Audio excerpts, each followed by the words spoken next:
విజయనగర రాజులలో ఎవరికి యవనరాజయ స్థాపనాచార్య అనే బిరుదు ఉంది?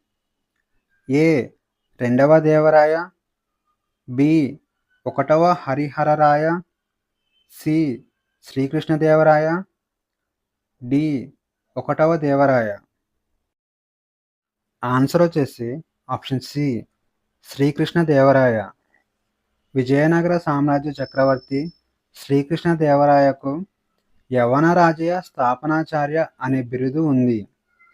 శ్రీకృష్ణదేవరాయల యొక్క బిరుదులు చూసుకుంటే ఆంధ్ర భోజ లేదా అభినవ భోజ అనే బిరుదు కలిగి ఉన్నాడు. అలాగే గౌబ్రాహ్మణ ప్రతిపాలక, యవనరాజ్య స్థాపనాచార్య, కర్ణాటక రత్న సింహాధీశ్వర, కన్నడ రాజ రమారమణ, మూరు రాయర గండ అనే బిరుదులు కలిగి ఉన్నాడు.